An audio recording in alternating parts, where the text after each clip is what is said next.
Hello friends, आज हम लोग क्लास 10th के प्रश्नावली 1A का पहला सवाल देखेंगे। पहला सवाल है, यदि b बराबर AC तो b a का डैश है। दिया हुआ है b is equal to AC, या इसको हम यूं लिख सकते हैं b is equal to a into C. मतलब b ए और सी का गुणनफल है। ए और सी को गुना करने पर बी मिल रहा है। अगर इसको हम संख्या में देखें तो 6 इज इक्वल टू 2 इंटू 3, 2 और 3 को गुना करने पर 6 मिलता है। इसका मतलब है कि 6 2 का गुणज है और 6 3 का भी गुणज है।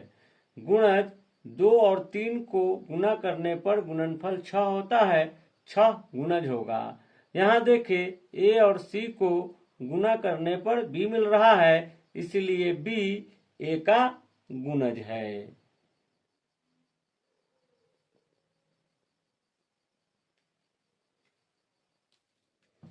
अगला सवाल है, यदि भाग एल्गोरिथ्म ए बराबर बी क्यू प्लस आर में ए बराबर 72, बी बराबर 9 तो आर बराबर क्या होगा। अब जरा हम भाग एल्गोरिथ्म ए बराबर बी क्यू प्लस आर को देखें। हमने पढ़ा है कि भाज्य बराबर, पढ़ा होगा हमने, भाज्य बराबर क्या होता है, भाजक गुना भागफल जोड़ शेष।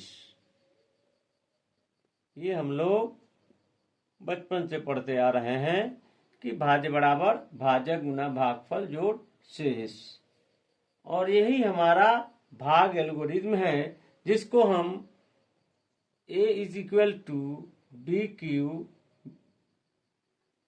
प्लस आर लिखते हैं। a होता है भाज्य,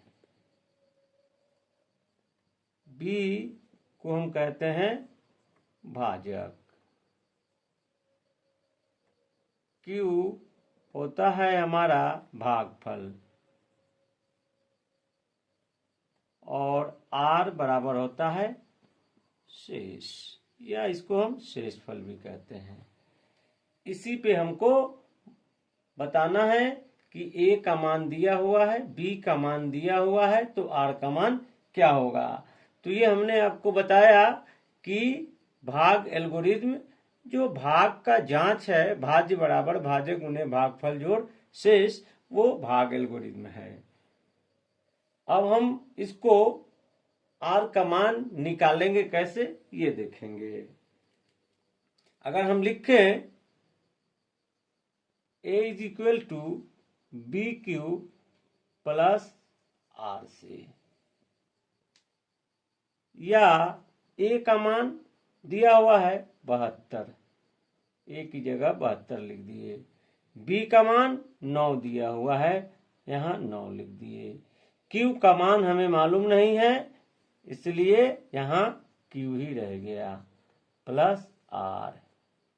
जरा देखने की बात है कि ये आपका क्या है, भाजक है, ये b भाजक है। मतलब इस 9 से हमको भाग करना है, किसमें, 72 में। ये आपका भाज्य है, तो 9 से अगर हम इसमें भाग करेंगे तो क्या होगा, 8 मर्तबे में ये पूरा पूरा कट जाएगा। मतलब जब r पूरा पूरा कटेगा तो r हो जाएगा आपका 0। ये 9 से हम भाग दिए तो 72, मतलब 72 बराबर 9 गुने 8, 9 8 72, तो शेष हो गया आपका 0, इसलिए r इज इक्वल टू 0, ये हमारा 0 होगा। अगला है, यदि भाग algorithm a is equal to B Q plus R में b is equal to 4, q is equal to 5, r is equal to 1, तो a is equal to what. अब इसको हम भाग एल्गोरिथम से देखते हैं। a is equal to B Q plus R से, ठीक है।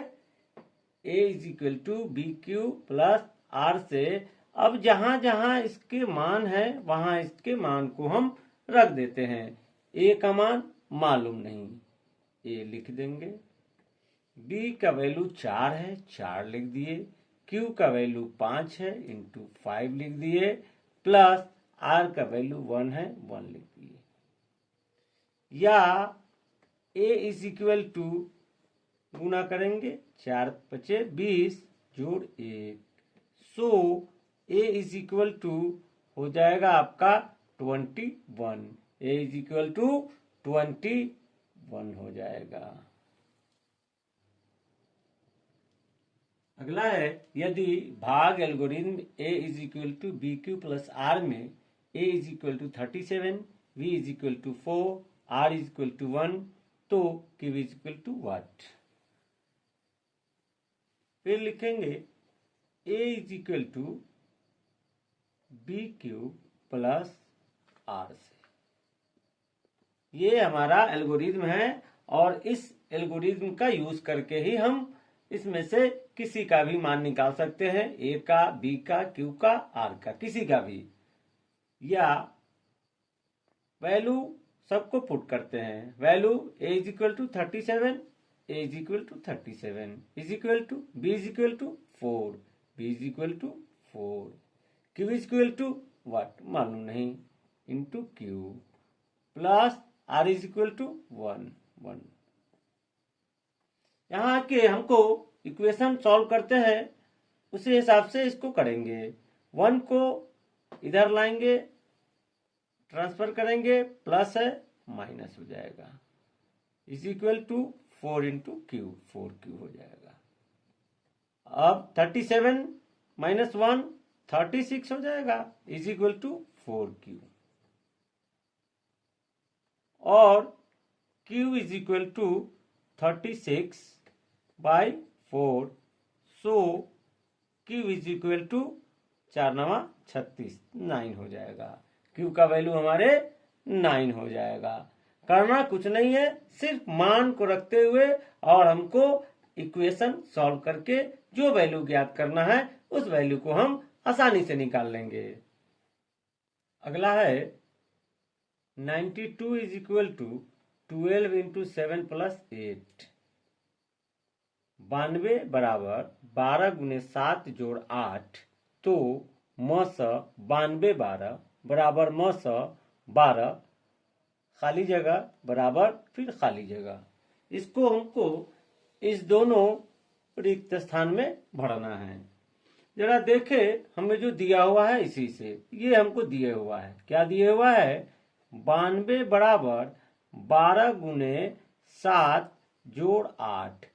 तो ये देखें, चूंकि हम लोग भाग एल्गोरिथम पढ़ रहे हैं, तो भाग एल्गोरिथम में हमने देखा कि a is equal to B Q plus R, वो भाग एल्गोरिथम यहाँ भी दिख रहा है, 92 बराबर 12 गुने 7 जोड़ 8।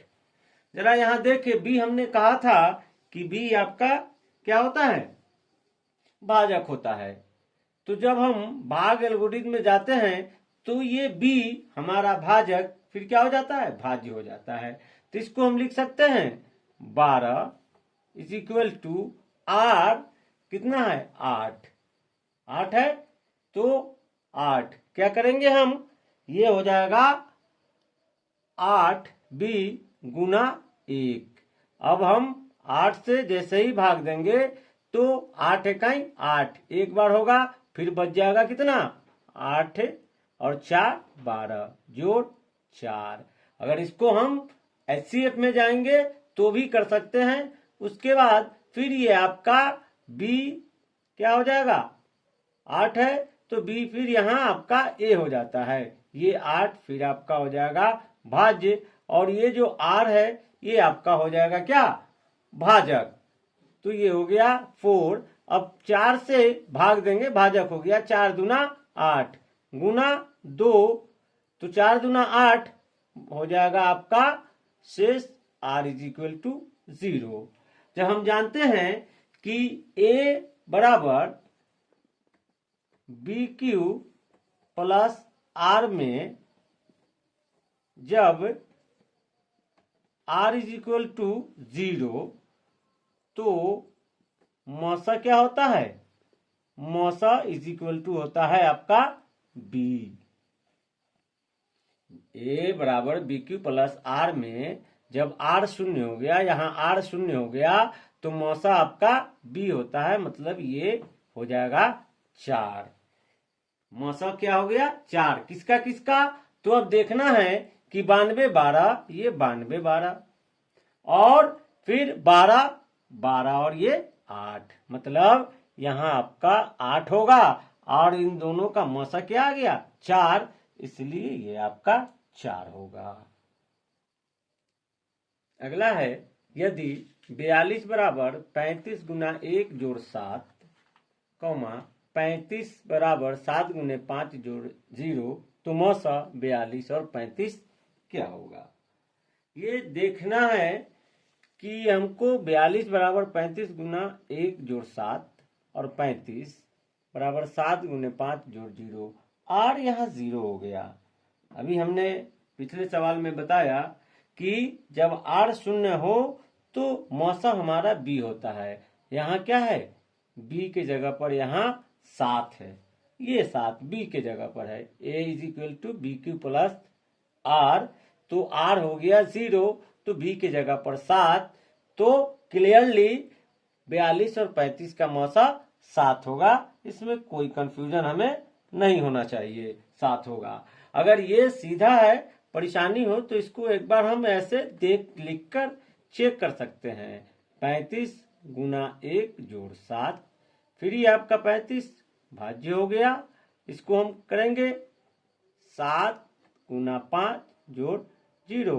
अब तो स्पष्ट दिख रहा है कि ये हमारा b है जो कि मौसा होगा।